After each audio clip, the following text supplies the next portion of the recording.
and how today's forum fits into this. And I hope you can see this all. Yes? Wonderful. So we are kind of a little town of transformative research and practice. And our motto is pairing cultural historical evidence, the treasure house of human experience as it comes down to us in texts and artifacts and rituals, with modern technology tools, especially in the age of AI, to drive global human flourishing and planetary stewardship. We definitely need that. The way we function is that we have these 9 pillars that are all addressed around current disciplines or questions, and where we then run all kinds of different projects. And today the pillar we are focusing on for this forum, the forum series always focuses on one of the pillars, is good governance in bad times. You see this here. When we imagined this title, Good Governance in Bad Times, a couple of years ago, we thought it was bad times. We have since gotten badder, and I use the regular comparative here linguistically, which is wrong because I think it's a systemic badder. And within this pillar here, we have several projects. We already had one forum actually on this pillar here. Comparative diplomatics for global governance. I'm going to talk about that in a moment. Then a special project also on trying to model how has diplomacy worked before the 19th century and the global Westphalian system we're living in today. This is focused on East Asia. And here we are actually in a pillar that has very weighty themes with the real fun stuff, athletes, equality, and diplomacy. This is what we'll be talking about today. And just to give you one additional context here, so we also have these bigger platforms that are actually designed as we call it, since we're really an incubator, to reinvent the relevance, importance of the humanities and social sciences in an age of STEM and business. We have these bigger platforms, one focusing more on the self, which is the Neuro-Humanities platform, how we regain human agency in an age of stress and all kinds of challenges to our bodies and neurosystems. And here, the second one from me to us actually is the Global Diplomacies platform, where actually we look into the heritage of diplomacy. What kind of systems have existed around the world, and sports diplomacy being one part of that. Then we say, how can we actually design tools that capture these different systems, that capture how people in very different cultures who grow up with different values and philosophies, religions, and practices, even around the family, how they actually engage in diplomacy, and how we can actually bring these wiring into tools that can be used in trainings for executives and for diplomats. And then we bring this into action really through a certificate program we are now building. We work a lot with folks in Geneva and in other places around the world to really bring this research into action. So it's not just about the history of diplomacy, but how can we use this treasure house of human experience and practices around diplomacy now to really make the bad times a little bit less bad. In this context, I also want to actually point to our sister initiative here, and this is something that actually is the baby, so to speak, of Greg Nagy and Leonard Muellner here, the New Alexandria Foundation. And check out what their motto is: using technology, we rebuilt the ancient world anew. We did not coordinate about that, but it's actually very resonant. And this is an amazing initiative. You see here also expansive, collaborative, emphasizing primary sources, digital comparative. It's all the adjectives we also would select. And I'm really very honored to also be part of the board there. But the real leaders here are actually Leonard Muellner here as the secretary, and then also Greg Nagy. And there's a wonderful book series associated with this. And in this context, I would like to now, without further ado, move towards the reason you came today, really the forum today here. And briefly say something about our speakers. So Lenny and Greg are the leaders of this project around athletes and diplomacy and equality and so on. And just a quick word here, I don't want to take too much time away. We have very distinguished project leaders here. So Lenny Lenny's research, Lenny is an emeritus of classical studies at Brandeis and is the secretary of the New Alexandria Foundation. His scholarly interests are also very much focused on the Homeric epic, especially with attention to historical linguistics. He's really a masterful expert in Indo-European historical linguistics, but also anthropological approaches to mythology and the poetics of oral traditions. We'll see, I think, anthropology coming into play today too. And Greg is a professor at Harvard. If you want to know anything about, understand anything about Homer, the archaic Greek literature, oral traditions, you really need to meet Greg, and also meet what I'm showing you here now. This course, if you are inspired by today, you can you freely enroll, Greg? I don't know whether it's free and open. Yes, You can. yes. So this MOOCs course, this Harvard X course, has had, and I cannot, by now it has probably, it's a bigger number, 181,000 learners since 2013. And, Greg has developed this as the mastermind. And of course, the hero is very much connected also to sports, to war, to other activities. In that sense, it's very much relevant now to what we are going to hear today. So without further ado, I'm going to give it over to our two big heroes here. Let the games begin. Please take it away. Okay.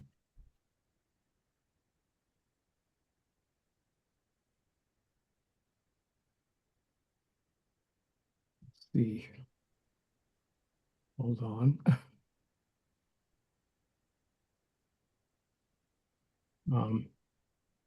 Now what's happened is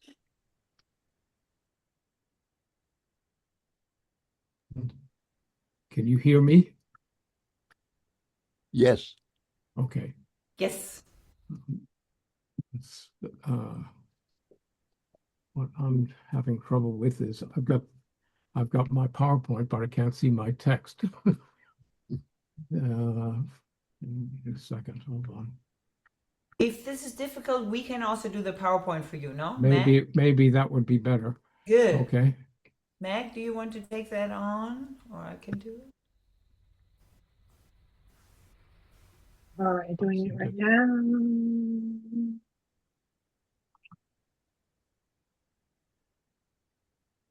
Does this work, Lenny? Yes, that looks good. Good, great. As long as you miss yeah, there, that's perfect. Okay, excellent. All right. Okay. It may well be true. Well, I'll just tell Meg that to change the slides. Okay. All right. It may well be true that engagement with or in competitive. Hello? Lenny, you should ask Meg to change the slide because okay, yes, change the slide. Asking her. Okay. There. It may well be true that engagement with or in competitive game playing, athletic or otherwise, is a cultural universal, but it is also clear that the forms and functions of games vary widely from one culture to the next. What I want to do this morning is to outline for you the social and political context and the formal features and functions of the ancient Greek Olympics, because they are interesting in themselves and also good to think with. They can help us to get a grasp on the forms and functions of modern versions of ancient sports. Since sports and gaming in general are so ubiquitous in modern life, it is hard to get a sense of how they work for us and how they might be different in other circumstances. One thing makes that especially difficult to do in the case of the Olympic Games. That is the layers of received ideas about ancient Greece and its sporting events, that many of us have grown up with. Let me begin with a sketch of what I am talking about when I speak of such inherited ideas. The so-called father of the modern Olympic movement was a French baron named Pierre de Coubertin, who had an aristocrat's view of ancient Greece and Rome. His concept of the ancient Olympics was colored by the royalism, romanticism, and idealism of the classical education he had at an elite Jesuit school in 19th century France. Is everything okay? Yes. Okay.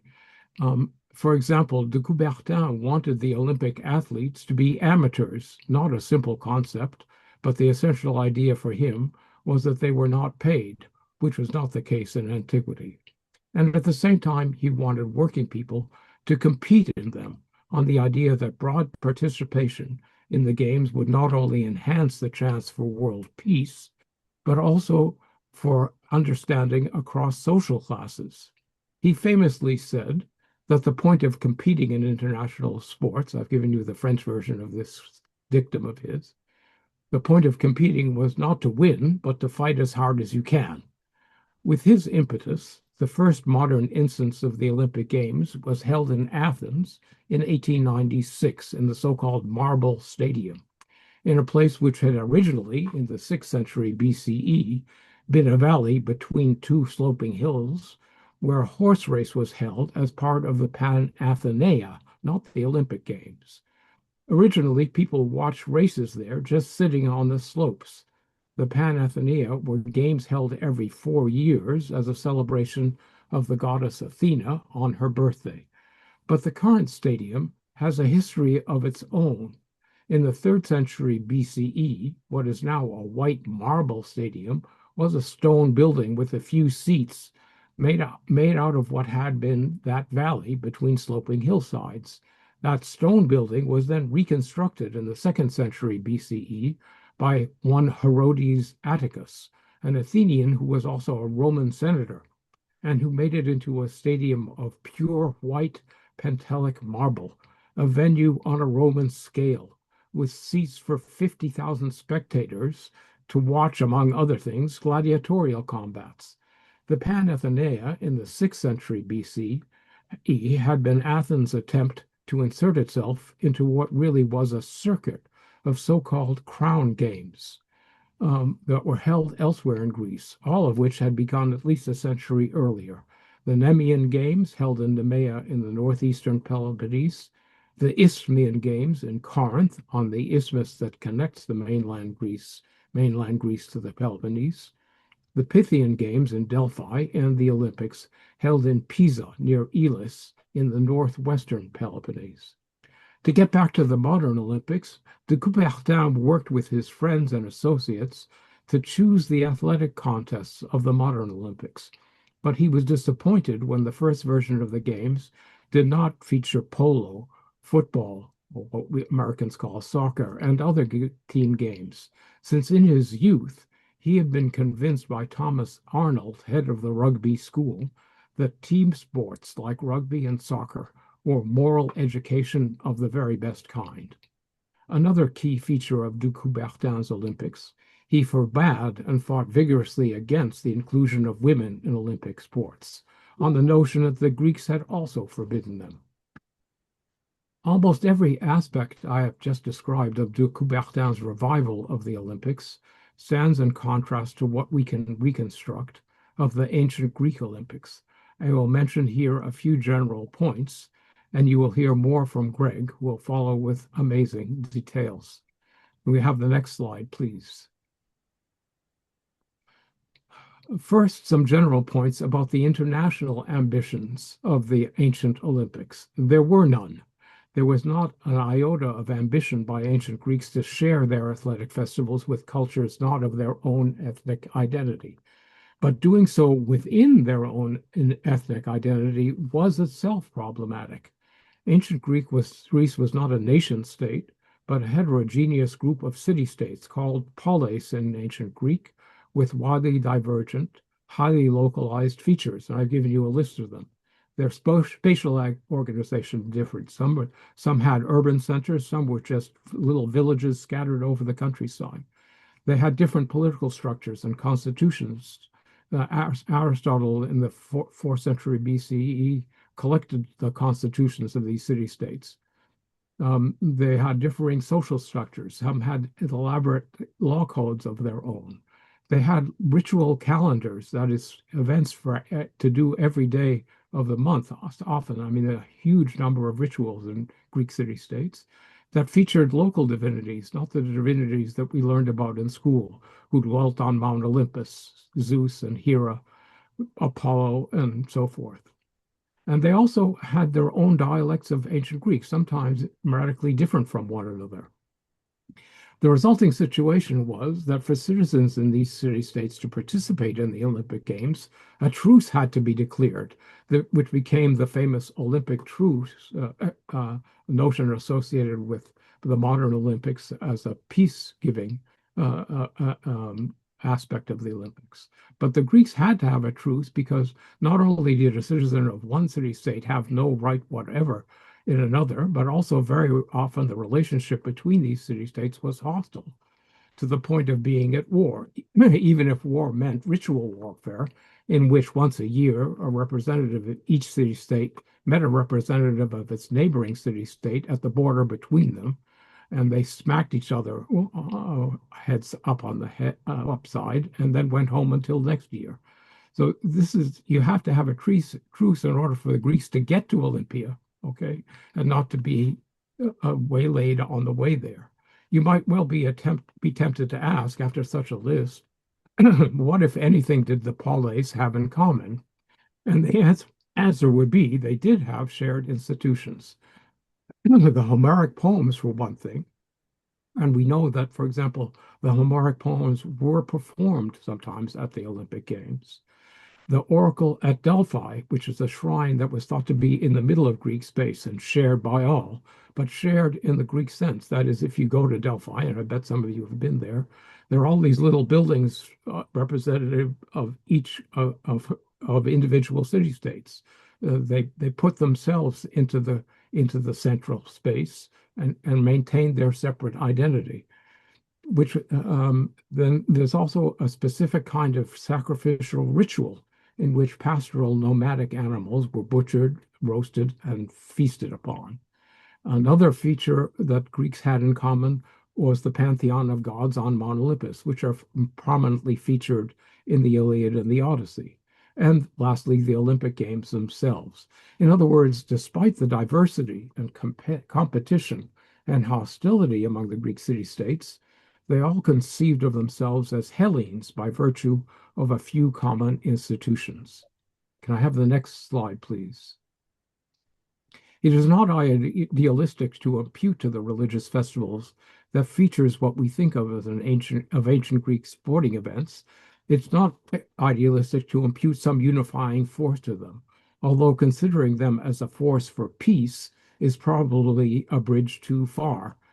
We can get a more precise understanding of this if we consider the events of the ancient Olympics and the way they were structured.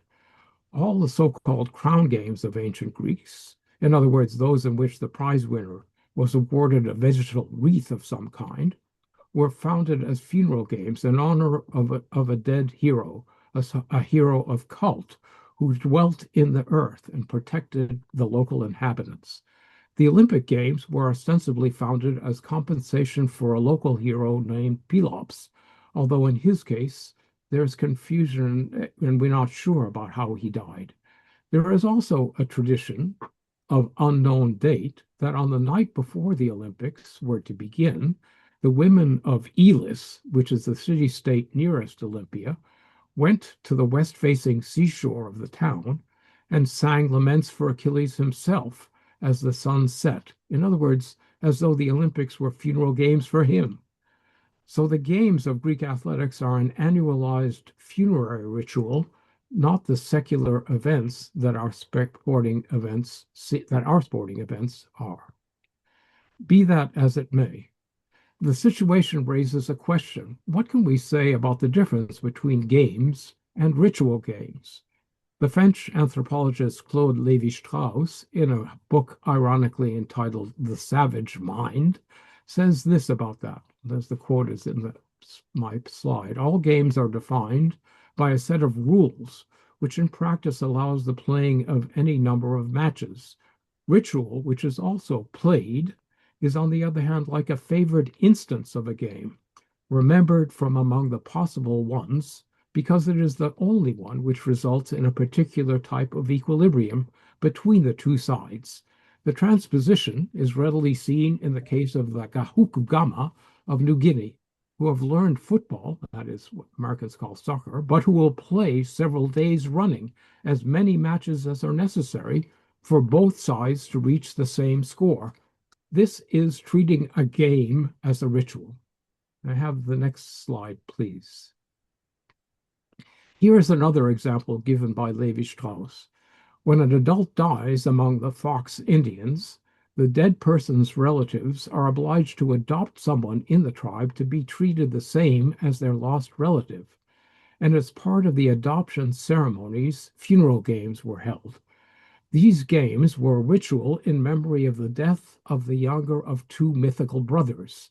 Human death, it is said, was not final until this older brother, despite his sorrow at the loss of his younger brother, rejected the request of the ghost of his younger brother to return to the living. The Fox say that one must be firm with the dead, the way that the older brother was, but also that the dead must learn that they have lost nothing, since the living will offer them tobacco and food, so that the dead in turn can reciprocate and guarantee the living long life, clothes, and something to eat. The ritual game that is part of the adoption ceremony is a lacrosse game between the two sides, who are called Tokan and Kiko, respectively, though they always say that it is the dead and the living who are competing against each other. Like the soccer game in New Guinea, the outcome of the game is determined ahead of time. If the dead person belonged to the Tokan group, they always win the game, and vice versa if he or she belonged to the Kiko group. In other words, though by the biological fact of surviving, the living actually are the winners, the dead are always winners of the ritual game.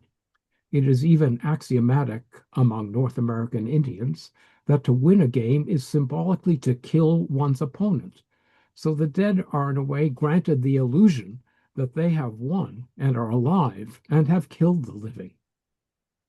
Levi-Strauss infers from these examples that games, which are typical of industrial societies, have a disjunctive social effect, in that they end up establishing a difference between two teams, while rituals, by contrast, conjoin, since they, quote, bring about a union, or in any case, an organic relationship between two initially separated groups.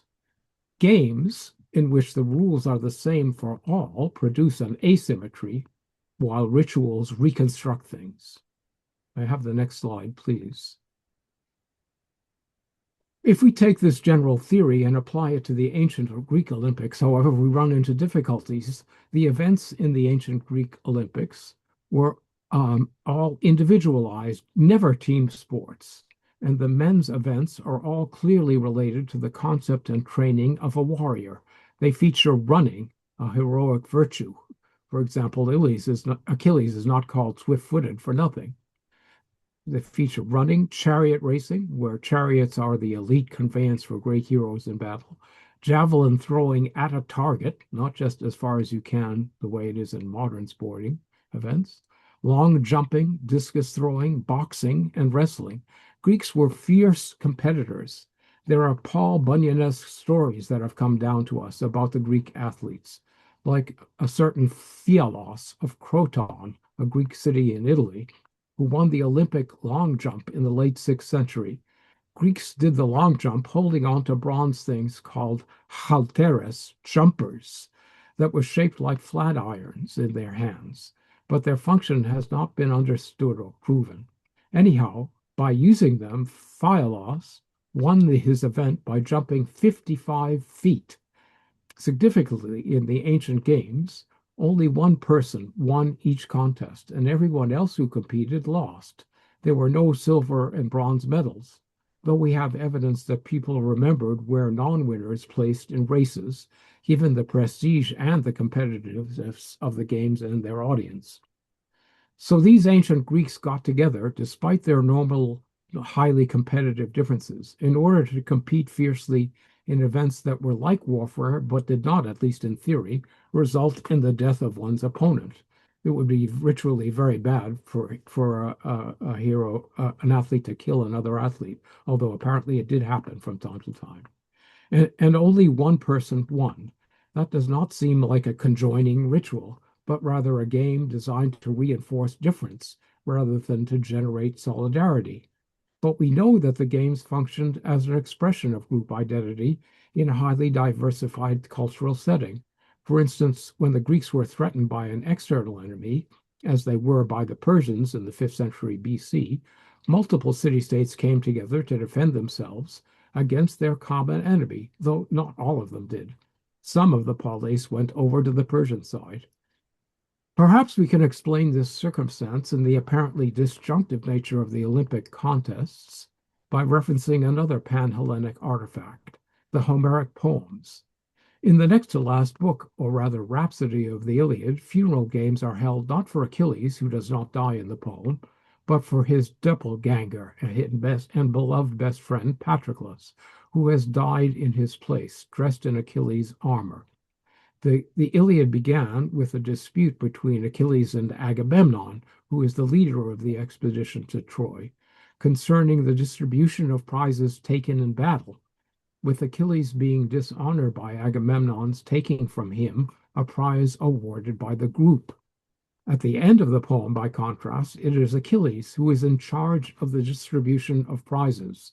The word, I should say, for prizes in sports is not the same as the word for prizes in battle. So there's an analogy, but not an equivalence. Okay. So Achilles is in charge of the distribution of prizes in the ritual world of the funeral games. He cannot compete himself because if he did, it is said, he would win all the contests. And he gives prizes to everyone who competes, not just the winners. It's not even clear why or if one prize is better than another. Not only that, but in the very last contest, he declares Agamemnon the winner of the javelin throwing contest without even allowing the contestants to compete. Everyone knows that you are the best at this, Achilles tells him. One can hardly imagine a set of games more conjoining than these, to such an extent as to even obliterate competition. That is the whole point, to bind together the social group after the death of a great warrior, and to afford the poem a sense of closure that the last rhapsody affirms when Achilles and Priam, king of the Trojans, weep together for the losses they each have sustained. So if the funeral games for Patroclus are radically and impossibly conjoining ritual games, are the Olympics, which are in some sense their equivalent, not conjoining? Both of Levi-Strauss's examples are of team sports that overtly model social realities. I suggest that this is the key to answering this question, and Greg has a solution to it.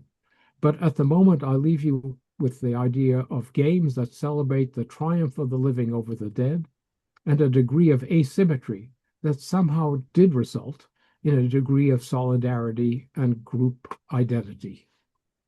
Thank you.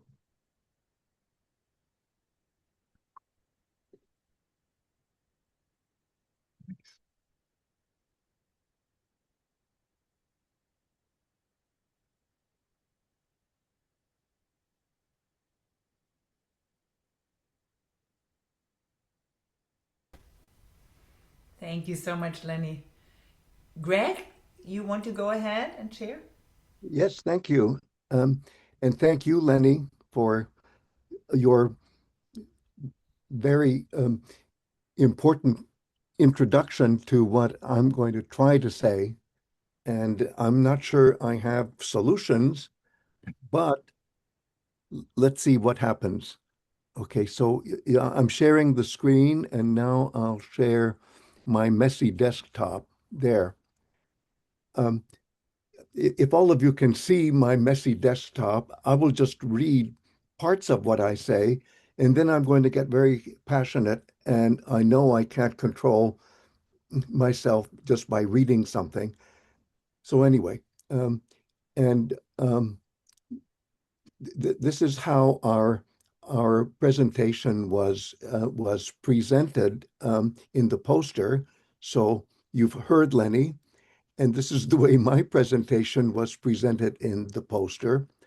But let me try to read what I had intended as kind of an abstract for everything. The word stadium or stadion in ancient Greek originally did not refer to any colossal structure built for sports events. Rather, it referred to a sacred distance that was measured out for the first time in a sequence of athletic events held in honor of the god Zeus at Olympia, site of the ancient Olympics.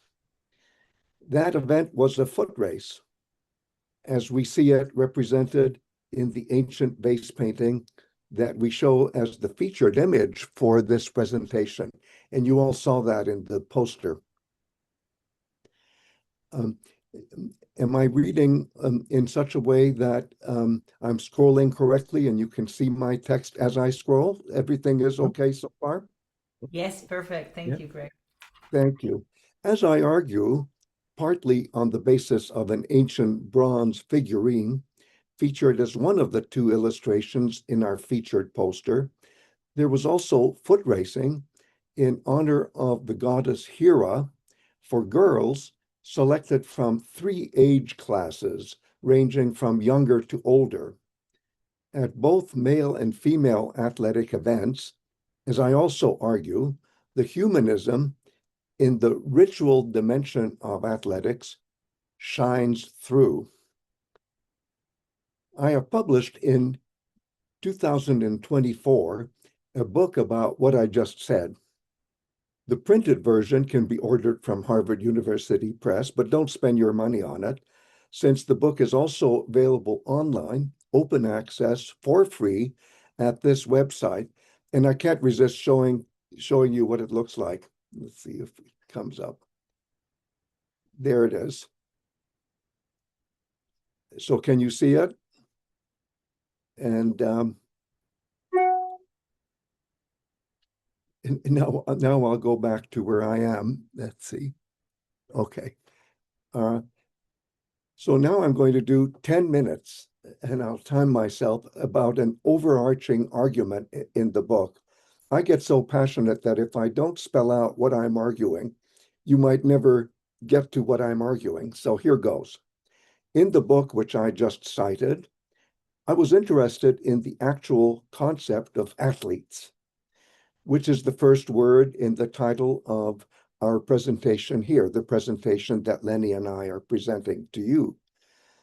This concept is relevant not only to ancient Greek athletics, or let's say sports, as featured in ancient Greek festivals like the Olympics and ancient Olympia, but also to athletics and sports as historically documented worldwide in a wide variety of societies, both traditional and post-traditional, both ancient and contemporary.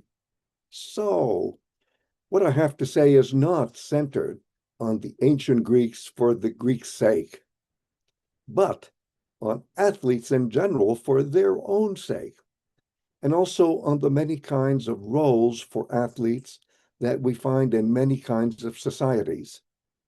But the fact remains that the most comprehensive word for sports is athletics, and that this word comes, that's a typo, comes, I might as well change it, comes from the ancient Greek language.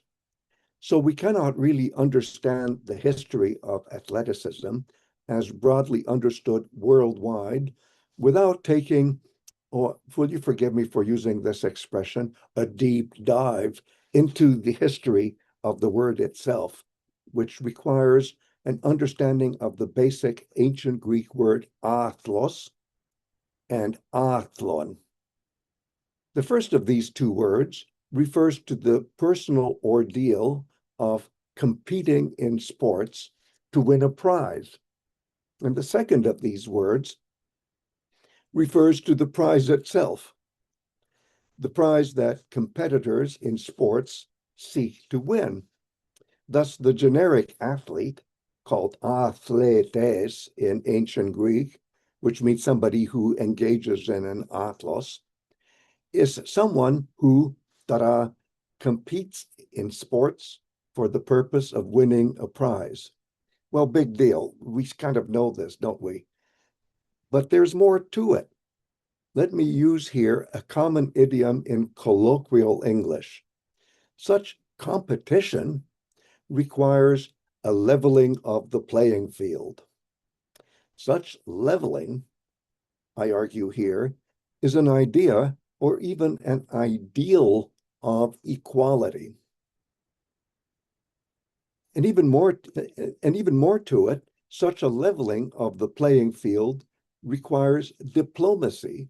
That is an idea that anthropologists call, and we heard Lenny using it by reference to Levi-Strauss. And I'm not going to say it in the German way, Lenny Strauss, but because then people think of the genes. So I'll say Strauss. How's that? Lenny speaks French fluently, but here I am being a smart aleck. Anyway, this is the word that anthropologists like Levi-Strauss use, which is conjoining as opposed to disjunctive gaming. And you'll see that just as Lenny was trying to find a way out of this dichotomy, I too will try to find a way out of this dichotomy. Whether, dear Lenny, you'll call it a solution, I don't know, because you haven't seen what the rabbit from the hat will be at the end. You haven't seen it yet. Anyway, so let me repeat. You see, I'm already getting too passionate. I better read this over again. And even more to it, such a leveling of the playing field requires diplomacy. That is an idea that anthropologists call a conjoining of efforts by members of a given society, as my colleague Lenny pointed out in the talk that preceded mine. So here we have all three elements of the title that Lenny and I have been giving to our joint presentation here to all of you. We're dealing here with all three elements. Are you proud of us, Vibke? We're dealing with athletes, equality, and diplomacy. Beautiful. Thank you. You could tell that I was fishing for compliments. But dear Vibke, how do you know diplomatically? Let's try that again. But how do you diplomatically level the playing field in athletic events like the ancient Olympics, where competition seems to involve, as Lenny pointed out, individuals competing against rival individuals, and where we find no example of teams competing against rival teams? It is easier, as Lenny showed in his presentation, to understand the leveling of the playing field where one team is competing against another team and where one team is role-playing the role of the living while the rival team is role-playing, let's say, the role of the dead. From cross-cultural studies of team sports as practiced by traditional and post-traditional societies, it is well documented that, are you ready, Lenny? The big equalizer in such cases is generally understood to be death. Death itself.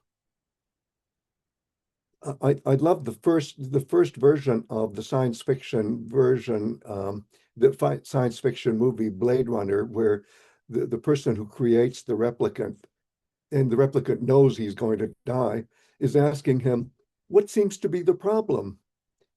And the replicant answers, death. After all, we humans are all destined to die. Wow, what a solution I have. Wow, nobody knew this. Wow. Okay. No exceptions, no exceptions. So the effort, or let's say struggle of athletic competition, which the ancient Greeks called atlos, can be understood as a struggle against death, a struggle where you win life in the face of death. So the prize, the Greek word for which is athlon, remember atlos is the struggle, athlon is the prize. The Greek word for which, the prize, the Greek word for which is athlon, is really life itself, as symbolized in the case of the ancient Olympics by a garland. Lenny said wreath, I prefer garland. and neither one of us wants to use the word crown because that has points and it's metallic. So let me, I got passionate again. I have to repeat the argument. So the prize, the Greek word for which is athlon, is really life itself, as symbolized in the case of the ancient Olympics by a garland of what I will describe as a lively and untamed green vegetation woven from leaves of branches cut from a wild olive tree. But there's even more to it. The athletic struggles of the ancient Greeks in their athloi, or competitions for prizes at festivals like the Olympic Games in ancient Olympia. And the Greeks would customarily refer to these games, pure and simple, by way of the same word athloi, were linked directly to the heroic struggles of prototypical heroes in the Age of Heroes, a very distant age, far removed from their own historically attested present time, in what they considered to be their own so-called classical age. And the heroic prototype for the Olympics was the most heroic of all ancient Greek heroes, Heracles or Hercules, who was understood to be the founder of the Olympics. That is what Greek myths encoded in the poetry of Pindar, dedicated to the celebration of athletic victories, celebrated and glorified in the classical age. That is why the title of the 2024 book that I have already mentioned and recommended to you is worded as it is: Ancient Greek Heroes, Athletes, Poetry. As the founder of the Olympics, Heracles was considered to be, let's get rid of this. Heracles was considered to be the prototype of all athletes who, according to myths about the Olympics, and this is Heracles, competed and was declared the winner in every athletic event on the occasion of the first Olympics ever held. And the same Greek word for these prototypical athletic struggles, athloi, that's what they were called, pure and simple, was used for referring not only to the athletic struggles of Heracles, but also, again, just as pure and simple, to what we call the labors of Heracles. These quote unquote labors, canonically 12 in number, were death-defying struggles. And my favorite, so now I get too passionate, so I have to stop reading for a while. My favorite is the first of the 12 canonical labors of Heracles. He's still a teenager, so he doesn't have a beard when you look at the metopes that still show him, shall we say, musing over the dead body of the Nemean lion that he has just killed. How did he kill the Nemean lion? Well, the Nemean lion couldn't be perforated with any bronze weapon. So Heracles had to do a pankration kind of wrestling maneuver. This is the no holds barred kind of Olympic wrestling, and where you can do choke holds. And so he choked the lion to death. He couldn't pierce him with a weapon, so he choked him to death in a wrestling match. So now I have 5 more minutes of argumentation, but Lenny, I'm just too passionate about this. So this is going to be viva voce about racing as a modified form of team sport. If you like, this is not my solution, but my rationalization for why, even though the ancient Olympics didn't have team sports, in a sense, any competition, whether it was foot racing, whether it was a stadium length foot race, which we showed an example of in our illustration, or whether it was a double stadium length foot race, or whether it was a modified foot race as engaged in by women, whether it was other kinds of races like single horse, horse races, or chariot horse races, or simulating combat horse races where there are 2 people on the chariot and the one on the left has to, get this, jump off when the chariot is going full speed and hit the ground running, as it were, and not get killed, and compete with other competitors who are also hitting the ground running for dear life because they could be run over by chariots, really death-defying. And in the case of classical Athens, restricted to Athenian citizens. Non-citizens could not engage in this because Athenians felt they owned Homer and they owned all chariot fighting scenes in Homer, and therefore they're the only ones who are qualified to participate in an athletic reinvention of the Trojan War. I couldn't have written that down, so I just had to passionately say it. Sorry for my split infinitive. So I still have 2 more minutes of argumentation viva voce about racing.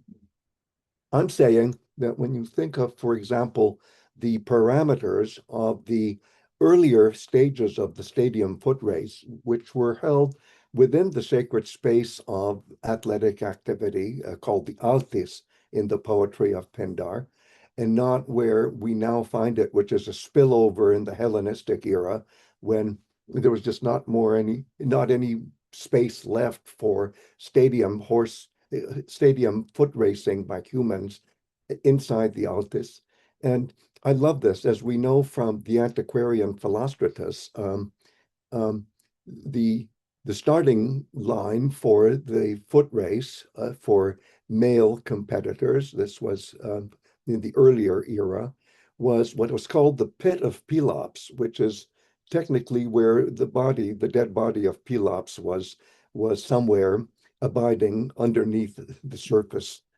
And that was the starting point. What you had to do is the night before the Olympics started, you would sacrifice a black ram and have its blood pour into the pit of Pelops. That's the starting point of the foot race. And then the finish line of the foot race is the altar of Zeus, which is a stadium length away. That's the earliest understanding of what a stadium is, measured out by the footprints, by the steps of Heracles himself. And of course, girls have smaller feet supposedly than men. Therefore, the women's foot race was shorter than the men's foot race because, hey, the standard was Heracles's foot size. Sorry for all this sexist background. But are you still with me that the earlier shape of the foot race of the stadium was within the sacred space called the Altis, and the racers started from the starting point, which was the pit of Pelops, which is the death of the hero, and the finish line was the altar of Zeus, where the meat that had been slaughtered of the animal that had been slaughtered the night before was waiting inside a cauldron where the winner was entitled to light the fire that boils the water, that boils the meat. And so I'm sorry to say it this way, and Wiebke will forget my use of a German slang expression, the kitsch custom of starting the Olympics in the modern Olympics with the lighting of the fire by a beautiful woman. That's not the idea. The idea is whoever wins the foot race gets to light the fire, which then reignites the hope for conquering death itself. So, Lenny, I'm saying that in a sense, it is a team sport, even the stadium foot race, because you're supposed to be happy for somebody who wins and who wins life for all of us. So there you have a model of a conjoint payoff, so to speak, and not a disjunctive payoff. So is that a Greg solution? I doubt it, and it's not really my solution. Walter Burkhardt, in his book Homo Necans, published originally in German, had pretty much said it already half a century ago, more than half a century ago. All right, so much for my passionate discourse, but I still would need a little bit more time. But let me just say, most of the historical facts that I was passionately talking about here, about ancient Greek myths and rituals centering on athletics, are collected in a 1990 book. I really think I said it all there, Lenny, but the trouble is, it was too long. People didn't read it. So now there's a new online edition where Vipka, what Lenny and I are hoping is that we'll have a mechanism of annotations, online annotations, where it's not so much updatings, but redatings of our own thinking can take place. But just for the fun of it, here it is. That's the website which I'm sharing with everybody. And again, this is something that's published online. It just got published a couple of weeks ago, open access and free to the public. But now, my dear friends, I have 10 minutes where I'm supposed to put together what I've just said passionately and what I read earlier in Cold Blood. And I'm going to go back into Cold Blood, but the Cold Blood gets heated up at the end.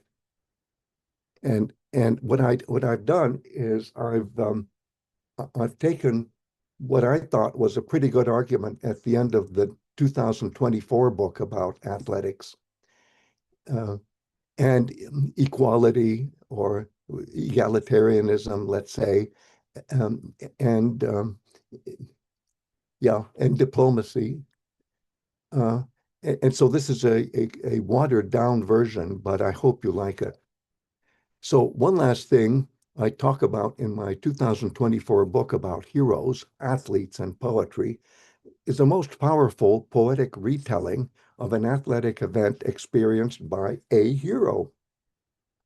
Before I name names, I will talk first about the poetic retelling itself, which centers on an idea that transcends all other kinds of prestige, even the Pan-Hellenic prestige of the Olympics.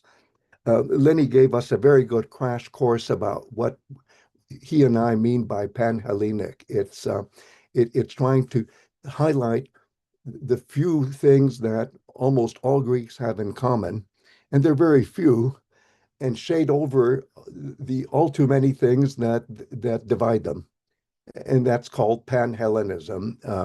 Lenny and I didn't invent it; the Greeks invented the word. So a hero, in what I'm going to tell you about, is retelling in the poetry an event that he experienced in the role of an athlete. This athletic event is grand, most grand, but Lenny, it is not Pan-Hellenic in grandeur, or at least it seems to be non-Pan-Hellenic. I can say it more starkly. This athletic event is ostentatiously featured as something that cannot be Pan-Hellenic. Instead, the hero who is speaking in the poetry here says that the athletic event that he experienced took place at some local festival. And ancient Greeks and also modern Greeks can be very uptight about localism, even though they should be very proud of it. The athletic event was local, not Pan-Hellenic, and by clear implication, local events are not expected to be as prestigious as Pan-Hellenic events like the Olympics. Worse than that, there seems to be, at first sight, negligible prestige involved in any competition that would take place at this particular local athletic event, since the place where the event did take place is not even given a name. If a place has no place name, how can it be prestigious? Now I'll start to name names. First, I name Euripides as the poet of the poetry here. He's a master of what I would describe as a poetry of local color. He became Pan-Hellenically famous, but he specialized in local color. Next, I named the drama of Euripides the Alcestis, where the poetry features a retelling by the hero whom I have not yet named about his experience as a competitor at a local athletic event. Do you hear that again? Local athletic event. The hero involved is seeking to compensate for the death of Alcestis, a queen who has just given up, out of love, her life for her husband, the king Admetus. So poor Alcestis is dead. And now I name the hero, so involved in a death motivated by a woman's love for a man. The involved hero is none other than Heracles, Hercules for the Romans, who had been generously favored as an honored guest at the palace of Admetus. Admetus never bothered to tell his guest Heracles, oh, by the way, my wife just died and she died for me. He never told him. And so Heracles was having a good time and partying and then leaving. And only he finds out only later, oh my God, I was wined and dined by somebody whose wife had just died for him, by the way. So anyway, so the involved hero is none other than Heracles, who had been generously favored as an honored guest at the palace of Admetus, and who is now eager to return the favor to the king. Once again, as so often in Greek myth, we see the forceful presence of Heracles, that supreme athlete and lifesaver of humanity, except this time we will see Heracles going beyond even Heracles. The aim of Heracles in this drama is to return the favor of the king's generosity by undertaking the task, may I say, the ordeal, of trying to save the life of the queen. But how can this be? That life has already been lost to death. But Heracles knows what to do. Once again, as so often in his heroic past, he will engage in an athletic feat. But this time, the feat will not be a Panhellenic labor like the 12 labors of Heracles. No, it will be instead a local labor, which will take place in a place that does not seem to have enough prestige even to be mentioned by name. At this place, Heracles will engage in a wrestling match that will decide whether Alcestis will come back to life or stay dead. But how can such a match be decisive about a matter of life and death? The answer is it can happen only if the opponent of Heracles in such a wrestling match is death personified, Thanatos. And he's called here not Hades, he's called Thanatos, which is very non-classical. It's very non-prestigious.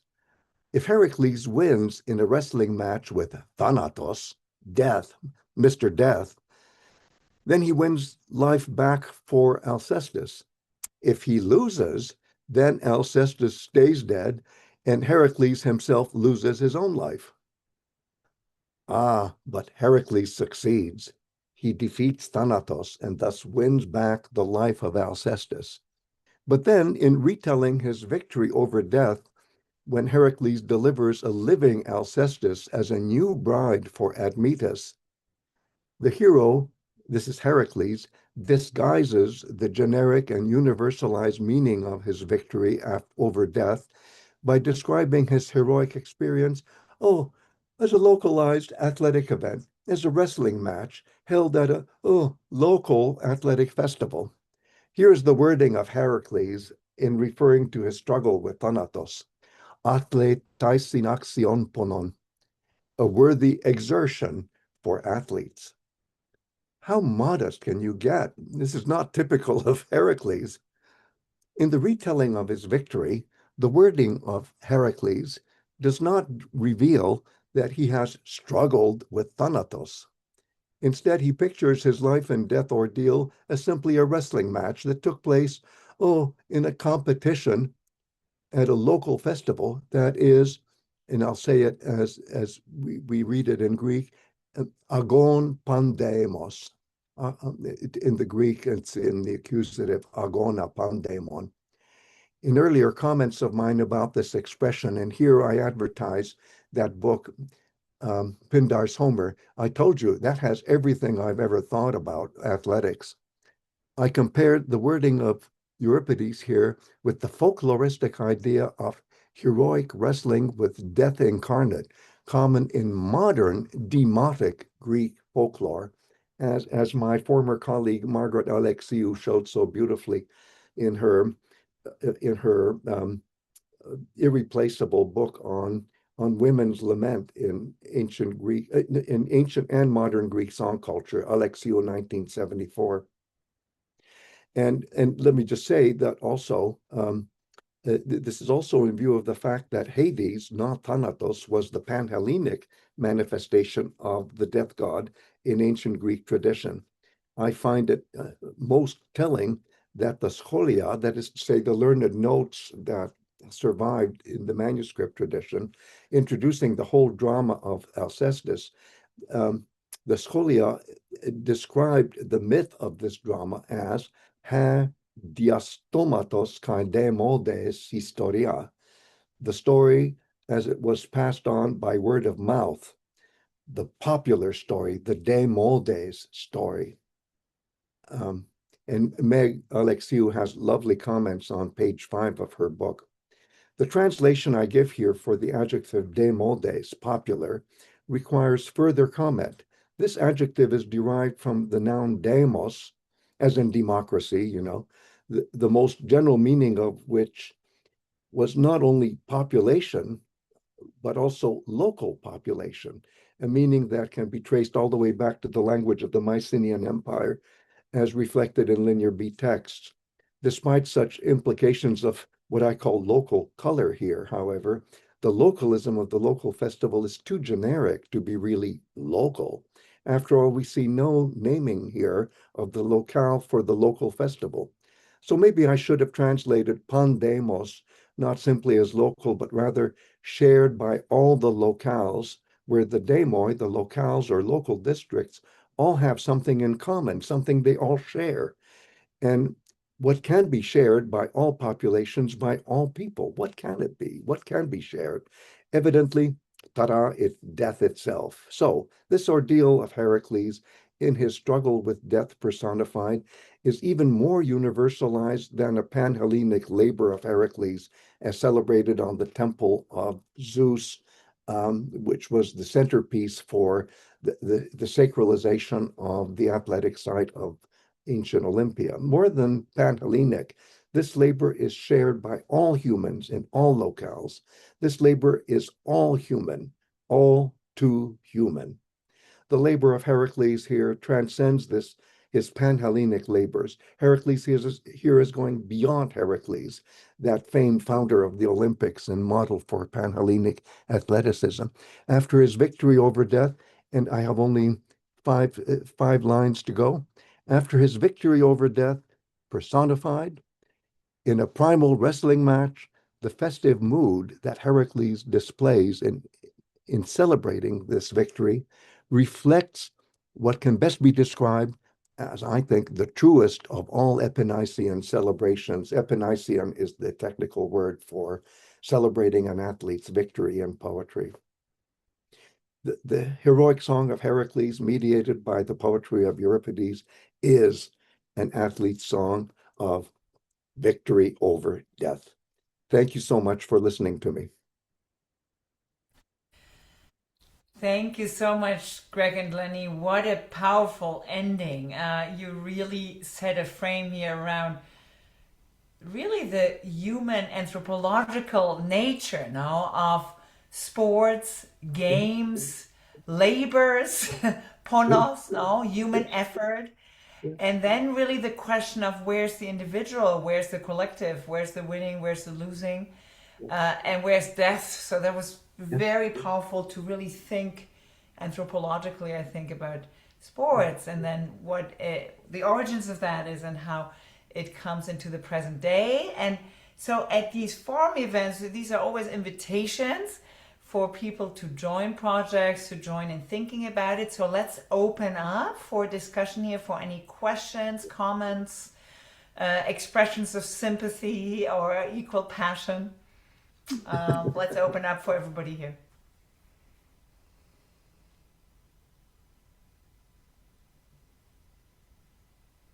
Yes, and I see, and yes, please.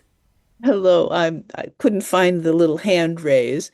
Thank you both so much. I mean, Lenny was my teacher for years at Brandeis and my boss. And of course, that he should give a talk with his teacher and colleague is just wonderful to see this interconnectedness. And as someone who is immersed more in the Roman world than the Greek world, a lot of things have come into my mind related to diplomacy, equality, and athletics. So I'm just going to throw this out here, not I don't have answers. These are just questions, and I don't expect you to have answers, but just to show you how motivating your talk was for the kinds of things I'm dealing with myself.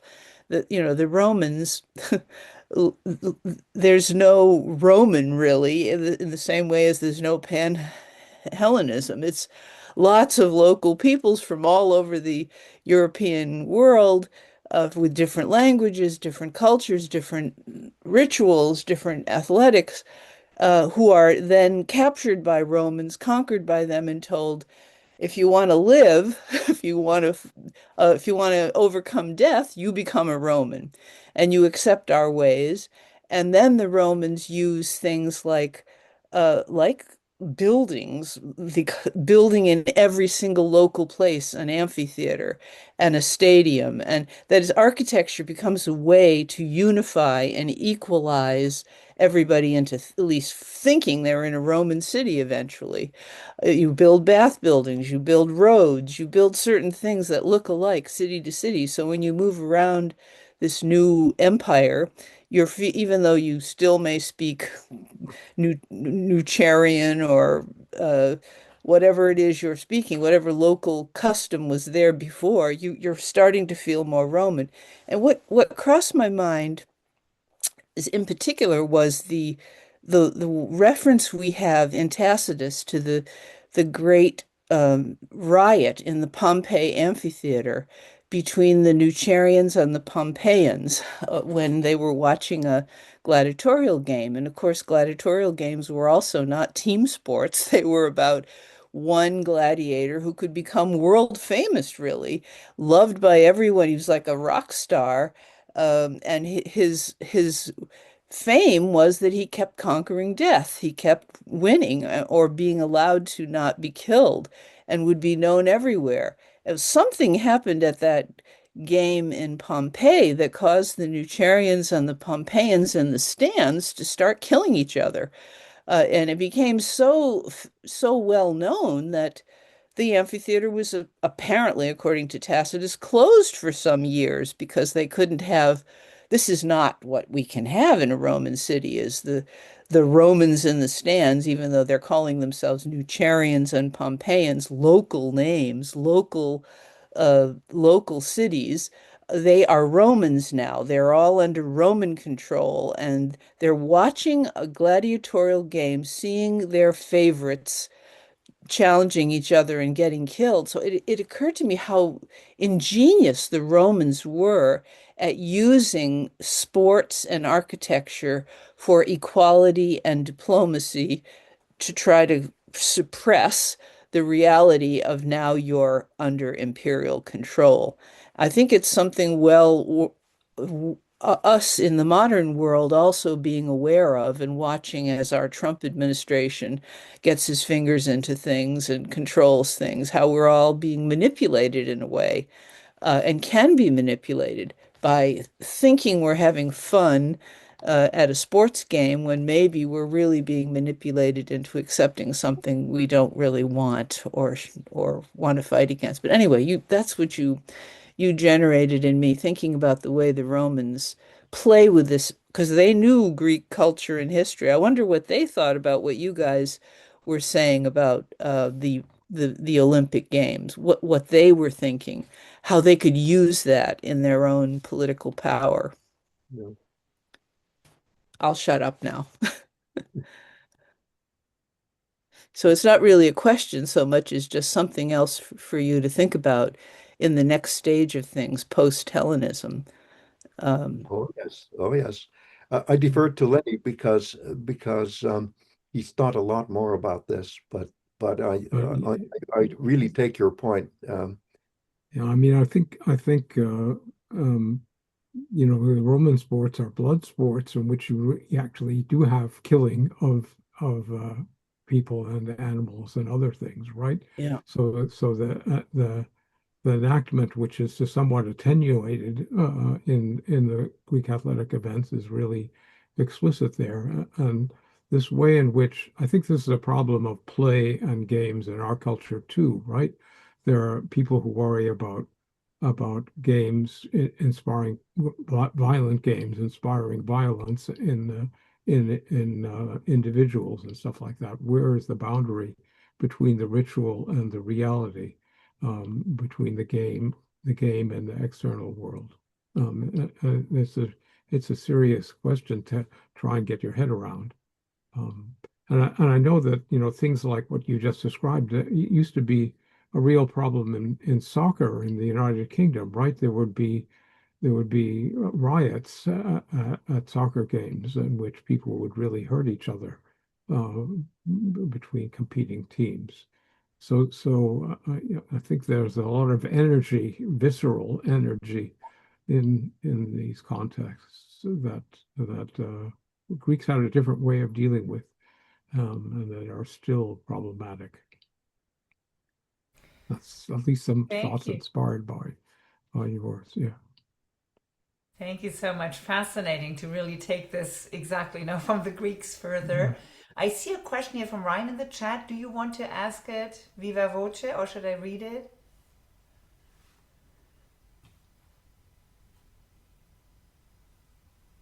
So here's the question. In response to the definition of athlete to win a prize, does either speaker have an opinion on the modern NIL, the name, image, likeness, financial incentive that young athletes now face and its implication on leveling the playing field? That means athlete transfer portal, negative impacts on local teams and programs. Any thoughts on this from our speakers? Whoa. Could Ryan explain a little bit more about how this works?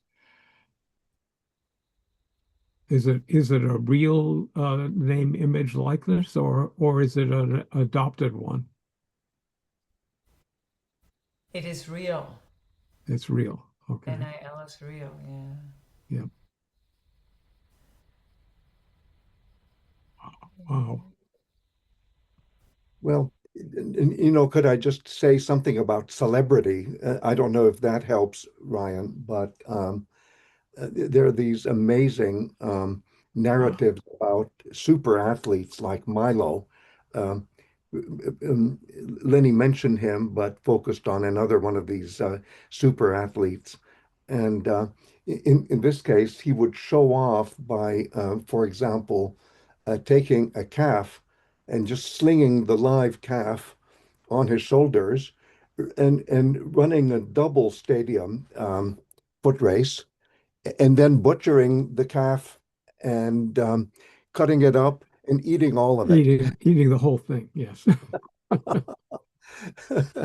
And if you're interested, Ryan, I have a whole essay on Milo's exploits, inspired by um, a dear friend of Lenny's and mine, Marcel Détienne, who had very interesting things to say about Pythagorean athletes. We all know that Pythagoras, on the, shall we say, priestly side of things, was a vegetarian, but their warrior class were carnivorous.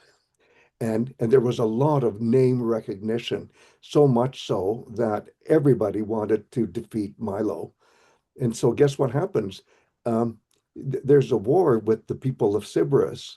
And so he appears in front of the whole phalanx, wearing all of his Olympic garlands that he had won. So I don't know how you pile on garlands on your head, but talk about recognition. These people were high recognition. And about money, I guess this is all about money, isn't it? Yes, I think so. Yeah. The Coubertin, as Lenny pointed out, mythologized the ancients, thinking that they were all amateurs. I don't know if any of you have ever seen a film that I know Lenny and I like a lot called Chariots of Fire, where a working class kid gets disqualified from the Olympics because he actually competed for money in his youth. So So when it comes to monetizing athletics, I think that's the word we're thinking of. And I don't understand the technology of what you mentioned, dear Ryan, but when it comes to monetizing, it's not something that's happened overnight. It's always been there. Yes. Yeah, I think it's very important to understand that even in the modern Olympics, which are professional, there are amazing people from very poor backgrounds who become great athletes. I think of a person who was really important in the French Olympics from the French point of view. Her name was Marie-Jo Perec, who grew up in Guadeloupe, in the poorest of poor places. And she was, as an adolescent, some guy came to her school and had all the kids in the school run a race because he was recruiting athletes. She was a very shy girl. And when it was her turn, he had pulled out his stopwatch and she ran the race. And he said, "Wait a minute, you better do it again. My watch must be broken." Okay. But that's how fast she was. But what happened? I mean, this is a wonderful story about someone who, she eventually made world records in racing. But she was then taken up by local authorities, and she was trained in California, and she got sponsored and financed, and so all of the amateurism and simplicity that she grew up with, um, she still has a very modest and shy character, but none of what she's accomplished would have been possible without the monetization of her as an athlete, right? This is such an integral part of our world, and it was true in ancient Greece too. I mean, we all, yeah. I mean, we all know that if you won one Olympic contest as an Athenian, you were fed and lodged at public expense for life. Okay, but these athletes, they got sponsored by tyrants and other people. They got wined and dined and treated like royalty themselves, right, Greg? I mean, Yeah. stories. Yeah. So So it's not wonderful, new. Lenny, that you had reminded us that athletes were not paid, but that they Yes. were kind of paid in natural kinds. Exactly, exactly. They get that kind of leads all the way to. they get a garland or a wreath, whichever you prefer to call it, but there was a lot of other things behind that. Yeah, Nourishing the physical body. Yeah, great. yeah. Other questions?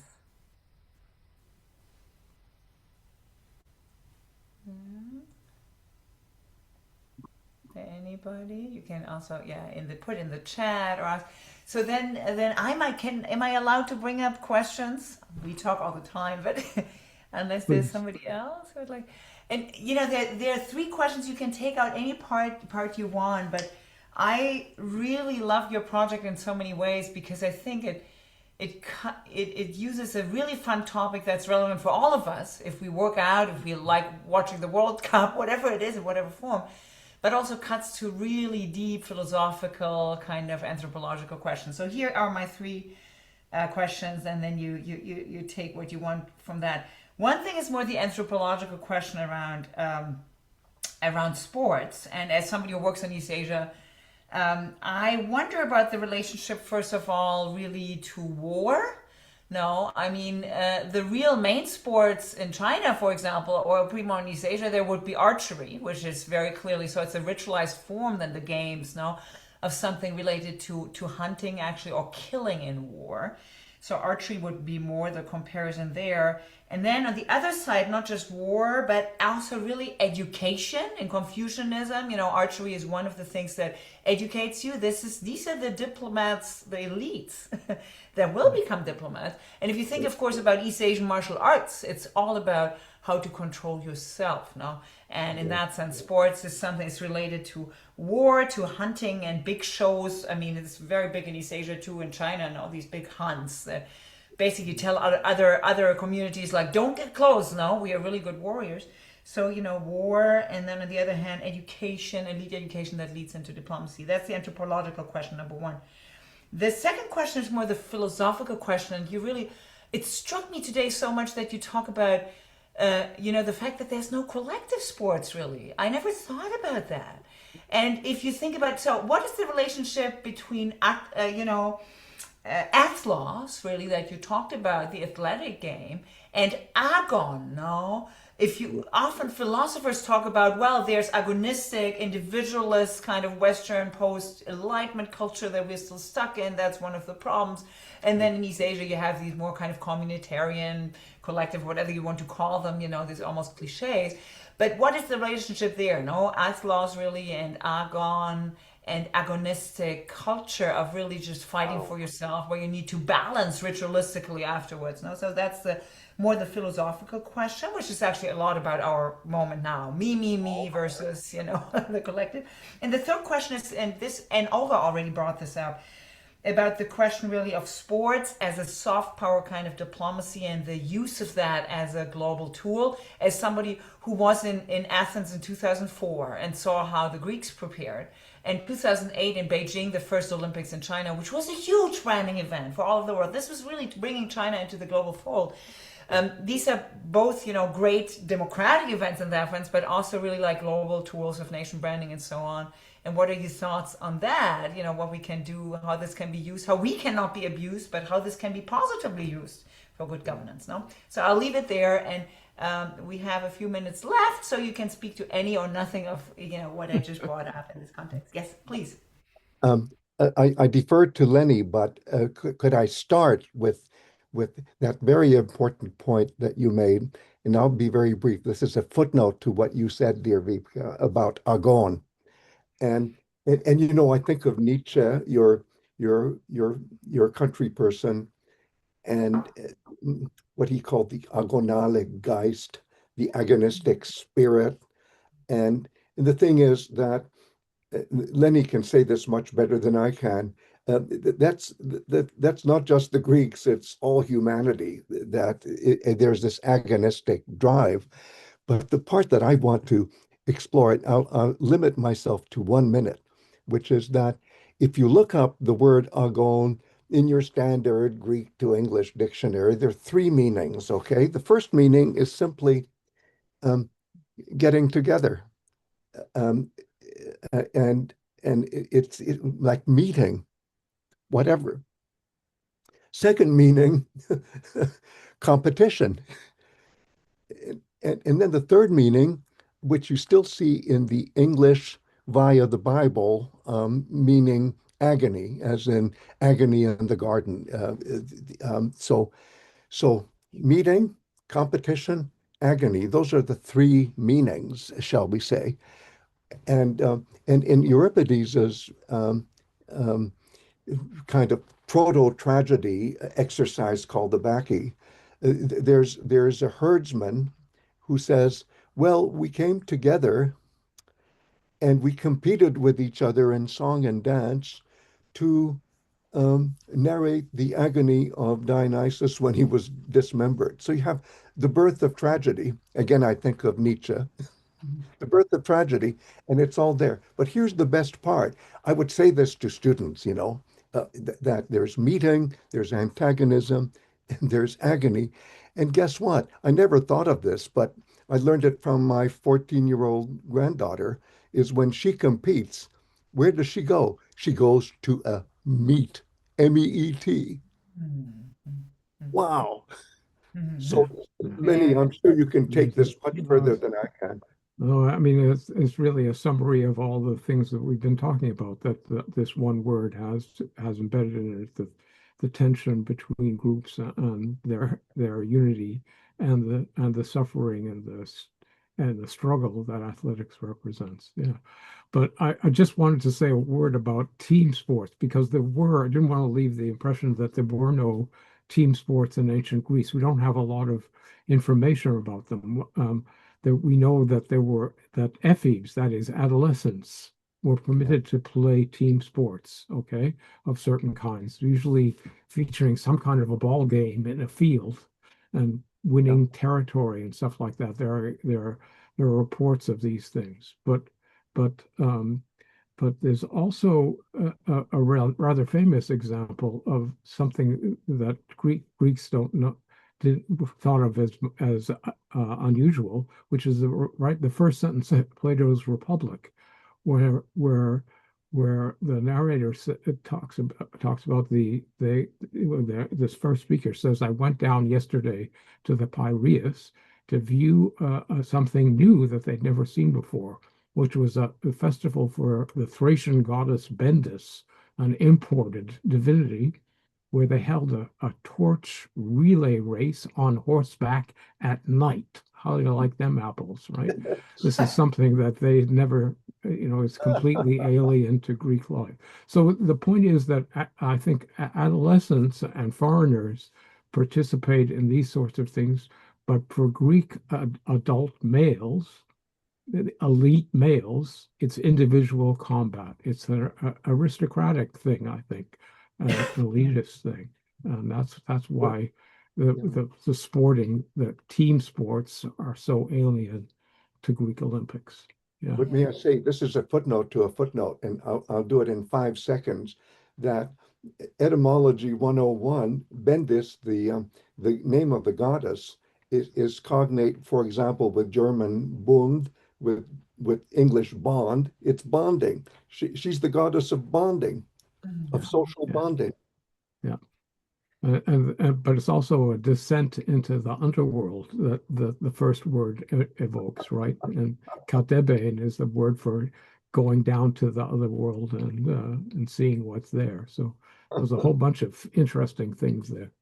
Well, anyhow, leave it to Plato to be so smart. He's so smart, so wicked smart. I think this is a great moment to end here, but saying only that I really look forward to the next steps with your project. We are planning, I mean, FIFA is coming up. Sorry, I'm a European, so soccer does matter. More than cricket or ping pong diplomacy, no, sorry. But in that sense, I'm particularly interested to really follow up on all the anthropological leads here, and then as it pertains to the current historical moment also, and so on. So stay tuned with this pillar. The next forums are coming up in April, May, and June. The next one will be Music Across Borders here by Makoto Harris-Takao, who recently joined MIT in the music department, and then David Irving in Barcelona, all very exciting researchers, also practitioners in early modern kind of global music, and Mike Block who's our artist in residence, who is actually from the Silk Road Ensemble but has his own label. I hope he might be playing here, which would be nice. He is, amazing performer. So that's going to be the next one, April 10th. And then we'll have the medicine and healing arts and heritage and memory in May and June. So let's take a moment to thank our presenters here. This was really amazing, so inspiring. So glad. This is the only pillar we had 2 forums because we have so many groups and projects and we couldn't fit it into one, and I'm so glad we had the spot to vote to this. So thank you so much. I thank everybody. Enjoy your day. And for Greg and Lenny, if you could stay behind just quickly for Roundup, and also the GHI team and everybody else. Have a nice day. Thanks for coming. This is like seeing the principal at the end of class. Well, we're just going to flip the classroom. When I realize that my granddaughter is 15, she'll kill me. I said she's 14. Oh, oh boy, that's a mistake. Well, I mean, they always do the ritual killing thing. That's what education is about. You got to be resilient. Very interesting, very nice. Wonderful. This was so inspiring. Johannes was not here. I think we'll stop the recording now. No, we can stop the recording.